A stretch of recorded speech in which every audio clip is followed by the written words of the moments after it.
Hey bookworms! I'm BookMouse. I'm BookKitty, and we are at a retreat for the weekend.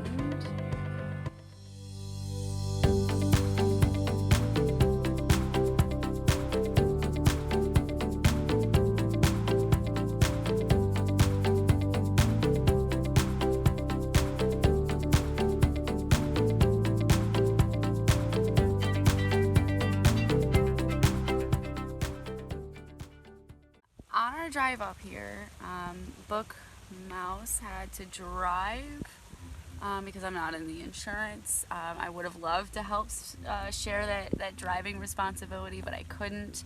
I couldn't even get myself up to read. Now, when I was a kid, I would get car sick, and we could never figure out why until we realized that every time I threw up, it was while I was reading in the car. So I don't read for any length of time while riding in a car. I'm just afraid of defiling the rental and scarring my friends for life. I once threw up on the back of my dad's head while reading a Taffy Sinclair book on the way to North Carolina. Never did get to finish that book. My parents said they would replace it. Never did. Never got to it. Now I don't remember which Taffy Sinclair it was. But I did not read any on the way here, and I've only read half a chapter since I've been here, and we got here Thursday night, and it is now Saturday morning. I have found it difficult to try and find some time to read. Well, not so much time, more motivation to read, because we're kind of here on like a spiritual retreat.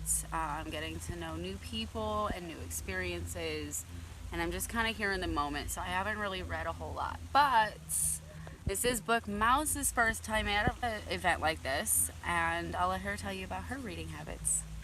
My normal day is go, go, go.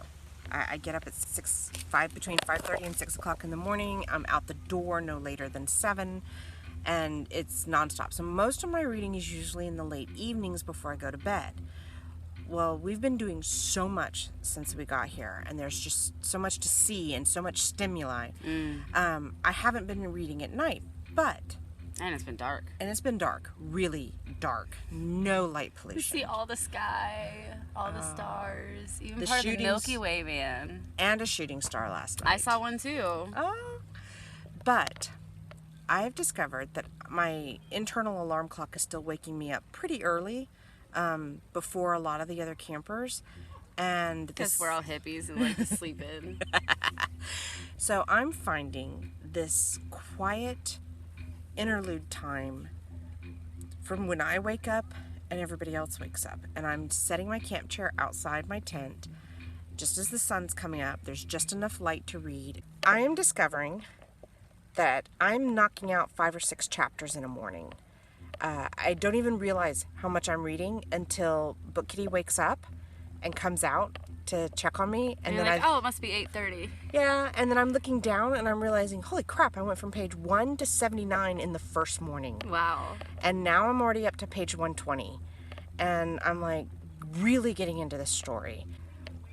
So what are you reading then? So this is really ironic. I have a book that my daughter has been recommending for over a year, and I've kind of put it off, and I brought it with me for this trip. I said I'm going to do it. It's called Bless Me Ultima. By, do you remember?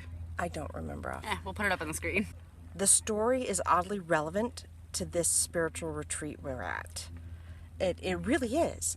The story revolves around a 7-year-old boy of mixed heritage. He is of Hispanic descent, but his mother's family are all the Lunas, farmers, earth workers. His father's family, the Marizes, are ranchers. Yeah. They move with the herd, they move with the land, they move with the seasons. And somehow these two married each other, and it's him being pulled between his families. His father's wishes to see him grow up and become just like him, and his mother's wishes to see him to grow up and become a priest. And in the middle of all this, Ultima comes to live with his family. She is the wise woman. She is the herbal healer, the midwife, she's the wise woman. And she comes to live with him, and he starts to learn another side of spirituality. His mother is devout Catholic, like hour-long prayers in the special room of the house devoted to the Virgin Mary every evening. And he's starting to hear other stories of the people that came before, other stories of gods that guided the people through the land. And he's starting to see things through Ultima that's making him question what's real. What does he believe his mother's Catholic God? Or does he believe Ultima's gods of the land? And this is a 7-year-old boy. It is tearing him apart. And the more I read about the book, the more you learn about little Antonio and his journey to mesh his worlds. And here we are at this retreat for spiritual enlightenment and learning about Mother Earth and learning about our connections. And it just hit me how poignant and how appropriate this book was for this trip. And I just grabbed it off the shelf on my way out the door. So I think something But her daughter's been telling you to read it for over a year, remember? Yes. So I'm finding that quiet... The universe provides. It told you to read that book on this trip. Yes it did. But oddly enough, I'm finding that quiet hour from sunrise to be really peaceful and a good time to dig into the book and give me something to think about for the day. So BookMouse has a little bit of a reminder if you're going to travel with books. Something to keep in mind. All right. Waterproof packaging. So basically, it suddenly downpoured on us yesterday. Or this morning. It downpoured on us this morning. And I thought I had the book in a safe place, and the water found it anyway. So I owe my daughter a book.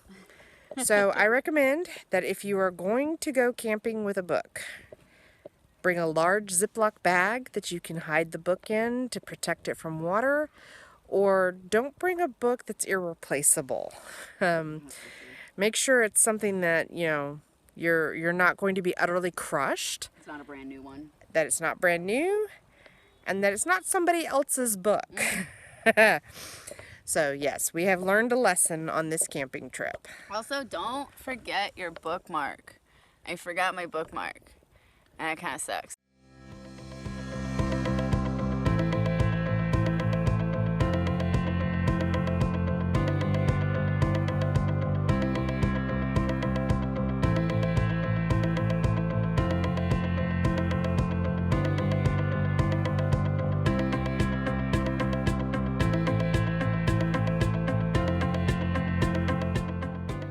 This is BookMouse, And this is BookKitty. signing off.